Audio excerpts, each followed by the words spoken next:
Hey, this is Jim from Goldhand Drawings. Today I want to talk a little bit about lid holders, just in case there's somebody who doesn't know what a lid holder is. If I say it in a very simple way, it's a pencil that doesn't get short. It's kind of between pencil and mechanical pencil.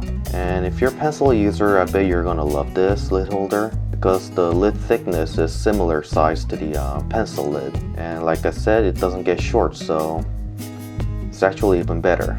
And they do have a lid sharpener that's specifically made for the lid holders. It's like a pencil, but you're only sharpening the lid. I mean, it's a great writing instrument, so I think it's nice to make one introduction video about this lid holder and talk about what are the features we need to look for when choosing the lid holder. So first, we do need to talk about the mechanism. There are several types, but make sure you get the drop clutch system. This is the drop clutch. You press the knob and the lid drops out. I think this is very ideal on drawings because we can expose the length of the lid and adjust the length you desire very easily. Just press the knob and adjust, then let go the knob. Very good for the shading. Another mechanical type is this mechanical pencil type. You have to knock several times, just like mechanical pencil, if you want to expose the lid like this. It does take time, so personally, I'm not even sure whether we should call this a lid holder because it's just bigger version of typical mechanical pencil. And I don't have it with me, but there's also a twist mechanism, like lipstick. It's a little bit hard to find because not a lot of brands make that, and if it's hard to find, it has to be super good or super useless. And in my point of view, I think it's super useless because it takes too much time to make the lid out and even put it back in. So I think we just stick with the drop clutch mechanism, and it's the easiest to find.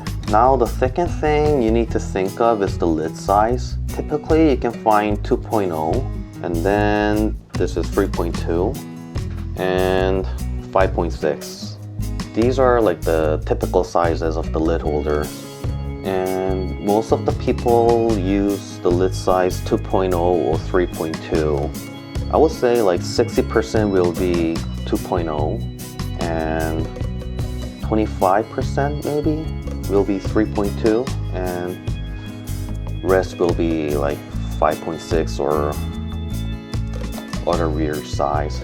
And when we draft, we usually use 2.0. I've never seen anybody who uses another lid size when drafting.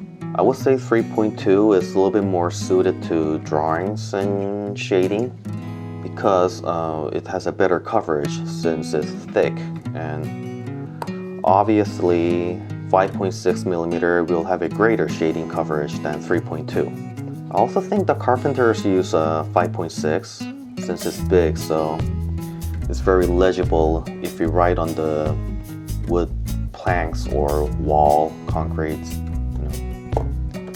There's also like 4.0, I think, but I don't know if it's 4.0 or 4.2, but I bet there are more different lid sizes in the market, but I recommend these 2.0 and 3.2. It's easy to find a refill lid almost any art store or stationery store. So if you buy 4.0, you have to buy the refill lid from the place where you bought the clutch pencil. So how inconvenient it is. So just don't buy 4.0. Just stay with the 2.0 and 3.2. Okay, so mechanism and the lid size. These two are actually the main thing you need to consider before buying. Just make sure you get the drop clutch system and the lid size being 2.0 and 3.2. I suggest you go for the 2.0 first, and then if you like it, you go for the 3.2. If I have to think of anything else we need to consider, maybe the material or thickness of the barrel. On the material, I think these plastics are the best options because metal is just too heavy and your hand will get very tired really fast. I mean, I guess it's okay if it's made out of aluminum, since aluminum is pretty light. Just stay away from the brass or stainless steel. It's just too heavy to even, carry with you. And there's also wood, but I try not to buy the wood material. I mean, it's just not durable enough. I mean, I also like the feel when I touch the wood and like seeing the wood, but if I think about the durability, plastics are the way more stronger than the wood, so I recommend the plastic. And the barrel diameter, I guess this really depends on your hand size. If you have a big hand, thick one is the one that you should go for. If you have a small hand, don't buy the thick ones because it's going to be hard to control. So I think it's really up to your hand size and your personal taste, I think. Just go with what you feel more comfortable with. So the things I recommend is the drop clutch system and plastics, and the lid size being 2.0 or 3.2. Now for the brand recommendation. If I have to recommend only one and with my full confidence, I would say go for the Faber-Castell TK series. There are 3 types. This one, TK4600, which has the clip, only comes in 2.0.